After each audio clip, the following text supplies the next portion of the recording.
대체 얘는 누굴 닮아 이렇게 무식한 걸까요? 초등학생도 알만한 단어인데 고등학생인 얘는 대체 왜 모르는 걸까요? 그렇다고 국영수만으로도 숨이 턱턱 막히는데 이제 와서 책 읽기를 해야 할까요? 국어도 점점 어려워진다는데 대체 어떤 것부터 읽어야 할까요? 대입을 위한 배경 지식은 대체 어디서부터 무엇을 쌓아야 하나요? 자, 오늘도 알차게 준비했습니다. 다 말씀드릴게요. 안녕하세요, 분당 안쌤입니다. 얼마 전에 제가 영상에서 약속드린 게 있었죠. 운동을 하다가 공부를 늦게 시작했다는 학생, 특성화고를 졸업하고 뒤늦게 공부를 시작하는데 어떻게 해야 하는지 모르겠다고 한 학생이 있었죠. 이렇게 늦게 공부를 시작한 학생들을 위해서 교과서보다 더 쉽고 빠른 방법을 찾아보겠다 말씀드렸어요. 그 방법들을 찾아보다가 발견하게 된 공부법 몇 가지를 먼저 공개 드리려고 합니다. 위에 제가 약속드린 내용에 대한 영상은요, 조금 더 확인해 보아야 될 것이 있어서 어쩔 수 없이 시간이 걸리고 있어요. 최대한 빠르게 해결을 해드리고 싶은데 정확한 정보를 드려야 될 것 같아서 시간이 걸리는 점 양해 부탁드리겠습니다.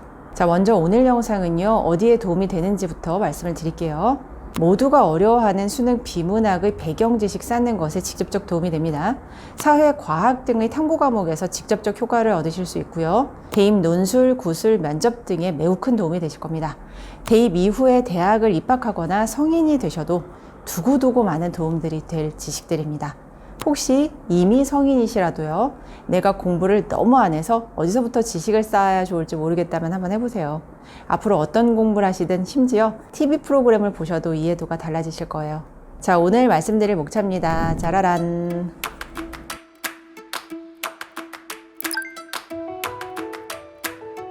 이 지식들을 빠르게 쌓는 방법들입니다. 바로 중등, 고등, 사회과학 검정고시 교재입니다. 예전에는 제가 교과서의 중요성을 계속 말씀드렸죠. 저는 여전히 주요 과목 교과서 무척 중요하게 생각하고요. 가장 좋다고 봅니다. 하지만 워낙에 양이 많고 또 시간이 걸리는 일이라서 좀 더 빠르고 효과적으로 해결하는 방법은 없을까 오래 고민을 했어요. 분명히 있지 않을까 생각을 했고요. 고민 끝에 찾게 된 방법입니다. 유명하다는 검정고시 교재들을 구입해서 열심히 연구 중인데요. 참고로 제 돈 주고 사서 연구 중입니다. 교재는 기출 문제도 있고 핵심 이론을 정리해 놓은 교재들도 있어요. 제가 추천드리는 것은 핵심 이론 교재들을 추천드려요. 기출 문제는 무료로 다운받으실 수 있어서 사서 보실 필요까지는 없을 것 같아요. 그리고 이 부분은 요즘에 좀 민감한 부분이라 오해를 하실까 봐 확실하게 말씀을 드릴게요. 예전에는 전혀 없었던 일인데 예전과 달리 요즘에는 협찬과 광고 제안이 많이 옵니다. 무척 감사하고 좋은 일인데요. 아쉽게도 지금까지는 모든 그 제안들 다 광고, 협찬 이런 거 다 거절했어요. 다른 이유는 없고요. 여력이 없어서 거절을 드렸고요. 무엇이든 또 소개를 해드리려면은 저도 충분히 확인을 할 시간이 필요한데 영상 업로드도 못하는 상황에서 다른 뭘 더 할 여력이 없더라고요. 당분간은 그럴 일이 없어 보이지만 만약에라도 제가 책 소개를 드릴 때 협찬이나 광고라면 그 부분은 아주 정확하게 밝히겠습니다. 제가 본 교재는 EBS 교재는 아니었고요. 사회, 과학의 핵심 내용을 한 권의 책에 각각 담은 교재였어요. 중등 검정고시, 고등 검정고시가 있어요. 서점을 가셔서 책을 직접 확인해 보시면 좋겠고요. 중등 내용을 쭉 한번 훑어보셨는데 대부분의 내용을 알고 있다면 고등을 보시면 됩니다. 그런데 전반적으로 공부에 기초가 많이 부족하시다면 중등부터 아마 모르는 내용이 많으실 거예요. 그렇다면 중등부터 최대한 빠르게 보시면 좋겠습니다. 중등 사회, 과학, 고등 사회, 과학 총 4권 정도가 되겠네요. 최대한 빠른 시간 안에 끝내시길 추천드리고요. 시간을 길게 잡으면 오히려 끝을 못 낼 수 있어요. 기본적으로 검정고시 시험은 붙이기 위한 시험이지 떨어뜨리기 위한 시험이 아니에요. 교육의 혜택을 받지 못한 연령 지역의 사람들에게 고른 교육의 기회를 주기 위한 시험이기 때문에 시험 자체는 아주 쉽고 꼭 알아야 하는 내용들로 구성이 되어 있어요. 제가 기출시험도 보았는데 응용 문제는 거의 없었고요. 꼭 알아야 하는 내용들이 쉽게 출제가 되어 있었습니다. 할아버지 할머니들도 붙는 시험이기 때문에 어떤 학생이든 충분히 준비하실 수 있을 거라고 생각합니다. 내용도 중등, 고등 6년간의 과정을 모두 담은 게 아니라 가장 기본적인 꼭 필요한 내용들을 다루고 있어요. 대입을 치르기 위해 가장 기본적으로 알아야 하는 지식들이라 볼 수 있어요. 중등, 고등 각 과정당 한 권씩으로 정리되어 있으니까 충분히 보실 수 있을 겁니다. 또 중간중간 내용을 잘 이해했는지 물어보는 문제들도 있어서 이것을 잘 활용하시면 이해도가 더 높아지실 거예요. 다만 여기서 꼭 아셔야 될 게 있는데요. 우리의 목적이 검정고시 시험을 합격하는 게 아니라는 거 기억하셨으면 좋겠어요. 검정고시는요, 60점 이상이면 합격이 되기 때문에 완벽한 이해를 필요로 하진 않아요. 하지만 우리는 시험을 합격하는 게 목적이 아니라 기본적인 배경 지식을 모두 쌓는 것을 바라기 때문에 교재 내용을 충분히 공들여 제대로 이해하시는 것을 권해드리고요. 검정고시 시험을 치렀을 때 100점 가까운 점수가 되도록 공부해 주시는 것을 권할게요. 자신의 이해도를 확인해 보고 싶다면 검정고시 기출문제를 풀어보셔도 좋을 것 같은데요. 검정고시 기출문제는 한국교육과정평가원에서 무료로 다운받으실 수 있어요. 네이버에 검정고시 기출 이렇게 치시면 한국교육과정평가원 사이트가 나옵니다. 클릭해서 들어가시면 이렇게 과목별로 기출문제가 있으니까 다운받아서 풀어보세요. 답안지도 있으니까 답도 확인해 보시면 됩니다. 저는 중등, 고등 교과 과정에서 나온 사회과학의 내용을 지금도 관심 있게 다시 읽어볼 때가 많아요. 제 인생에서 직접적으로 가장 많은 도움을 받은 배경 지식들이라고 생각을 합니다. 수능 비문학을 지도하면서도 사회과학 교과의 내용을 알고 있는 게 늘 큰 도움이 되고요.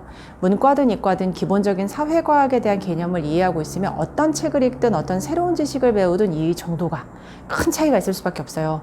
고3 비문학 수업을 할 때 가장 어려울 때가 대체 어디서부터 설명을 해줘야 좋을지 모를 때예요.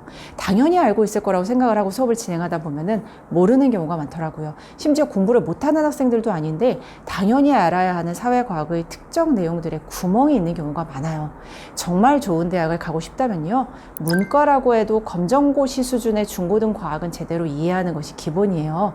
반대로 이과라 해도 검정고시 수준의 중고등 사회를 제대로 이해한다면 대입에 무척 유리해집니다. 1차적으로는 국어 비문학 파트에 무척 유리해지죠. 왜 그런지 제가 중등 검정고시 사회교재 내용 한번 보여드릴게요. 아마 어디서 많이 봤다는 생각을 하시는 분들이 있으실 거예요. 요즘 비문학 지문에 자주 나오는 개념들이죠. 시장 가격, 수요, 공급, 환율, 수출, 수입, 물가, 화폐 가치 등 중등 검정고시 교재에 나와 있는 내용들이에요. 자, 기왕 말씀 나온 김에 과학 내용도 보여드릴게요. 원자, 분자, 음이온, 양이온, 파동, 파장, 진동수, 진폭. 이것도 어디서 많이 들어보셨죠? 역시 고등 국어, 비문학 지문에 자주 등장하는 그런 용어들이죠. 이런 내용들은 문과, 이과 선택 전에 이미 중학교 때 배우고 왔어야 하는 교과 과정인데 이 과정부터 제대로 되지 않은 상태로 고등에 올라온 경우가 많기 때문에 비문학을 이해하는 과정이 더 힘든 겁니다.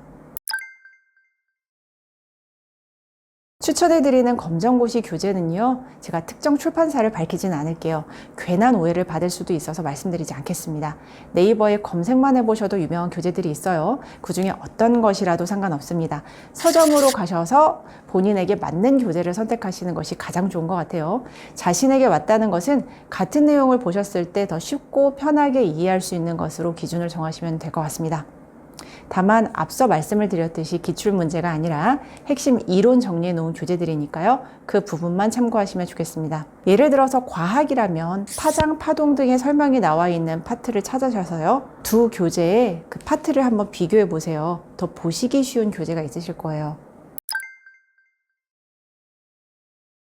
교재가 어렵지 않고 쉽게 정리되어 있겠지만 그럼에도 불구하고 분명 어려운 부분이 있으실 겁니다. 그래서 도움을 드릴 수 있는 인터넷 강의는 없을까 찾아봤어요. 유료 사이트들이 있었습니다. 이 부분은 네이버에서 찾아보시면 될 것 같아요. EBS도 제가 찾아봤는데요. 검정고시 교재도 있고요. 인강도 있더라고요. EBS 검스타트라는 사이트입니다. 그러나 좀 안타깝게도 EBS 고등처럼 무료 강의는 아니었어요. 다만 기출 해설이나 기초 강의는 무료로 개설되어 있으니까요. 참고하시면 좋을 것 같습니다. 대부분의 내용은 이해가 된다면 모든 파트를 다 들으실 필요는 없어요. 특정 파트가 어렵다면 차라리 유튜브에 그 파트만 검색하시는 것도 괜찮아요. 예를 들어서 파장, 파동 파트가 어렵다면 유튜브에 파장, 파동 검색해 보세요. 다양한 설명이 있을 겁니다. 그 중에서 너무 길지 않은 것을 선택하셔서 보시면 좋겠습니다. 첫째로 수능 국어 비문학에 무척 큰 도움이 되실 겁니다. 중등, 고등, 사회과학, 검정고시 내용만 잘 이해하고 고등 비문학을 시작하신다면 이해가 훨씬 빠르고 편하게 되실 겁니다. 수능 비문학은요, 법, 경제, 역사, 철학, 물리, 생물, 화학, 지구과학, 기술 등의 영역이 시험 범위예요. 이 개념들을 중등고등 기본적인 지식도 없이 이해하려는 건 무척 답답한 일입니다. 이런 개념들을 모르면 수능 비문학 개념이 어려운 거 당연한 거죠. 정말 비문학을 잘하고 싶다면 문제만 풀지 말고 이런 개념부터 공부하는 것이 제일 빠른 길이라고 제가 늘 말씀드리죠. 그리고 수능은 중등과정과 고등 1학년 공통과학 사회를 이수했다는 가정 아래 문제가 출제돼요. 사탐과 탐의 고등 탐구 영역에 직접적인 도움이 되는 거는 당연한 거니까 더 말씀드리지 않을게요. 둘째로 대입 논술, 구술, 면접 등에 큰 도움이 되죠. 예전에 말씀드렸죠. 글로 쓰면 논술, 말로 하면 구술, 면접이 되는 건데요. 대부분 이런 영역의 시험은 교과 과정에 대한 깊이 있는 이해를 보는 경우가 많죠. 객관식만으로는 이해 정도가 확연하게 드러나진 않아요. 그러나 논술, 구술 등은 그렇지 않죠. 어느 정도까지 이해를 했는지가 드러나요. 이때 중등, 고등 교과 과정에 대한 전반의 이해가 있는 학생, 아닌 학생 분명 큰 차이가 납니다. 셋째로 앞으로 어떤 지식을 배우든 큰 도움이 됩니다.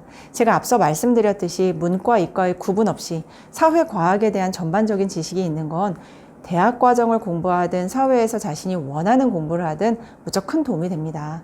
경제, 법, 윤리, 물리, 화학, 생물들에 대한 전반적인 지식이 있는 사람, 없는 사람, 그게 무엇이든 처음 배우는 지식을 이해하는 수준 배운 내용을 활용하는 방법에서도 큰 차이가 있을 수밖에 없죠. 이 정도 지식만 갖추어도요, 어디 가서 무식하다는 소리는 절대 듣지 않으실 거라는 것도 큰 이점입니다. 현재 자신의 수준이 어느 정도인지 모를 수 있죠. 그렇다면 앞서 말씀드린 한국교육과정평가원 사이트에서 기출문제 한번 다운받아 풀어보세요. 중등, 고등 순차적으로 풀어보시면 될 것 같습니다. 검정고시 시험은요, 굉장히 쉽습니다. 수능을 제대로 공부한 학생이라면 따로 공부하지 않아도 거의 다 맞죠. 문제도 가장 기본적이고 핵심적인 내용을 물어봐요. 꼬거나 응용하지 않은 문제가 대부분이에요. 수능처럼 오지선다 형식도 아니고 사지선다예요. 풀었을 때 100점 가까운 점수가 나와야 이 과정에 구멍이 없는 겁니다. 의외로 많은 감점이 있다면요, 해당 과목을 다시 공부하는 것이 좋습니다. 사실 가장 좋은 방법은 예전부터 말씀드렸듯이 자기 학년 때 빈틈없이 교과서를 공부하는 거죠. 오늘 말씀드린 방법은 상위권 학생이 아니라 뒤늦게 공부를 따라가려는 의지가 있는 학생들에게 효율적인 방법이니 참고 바랍니다.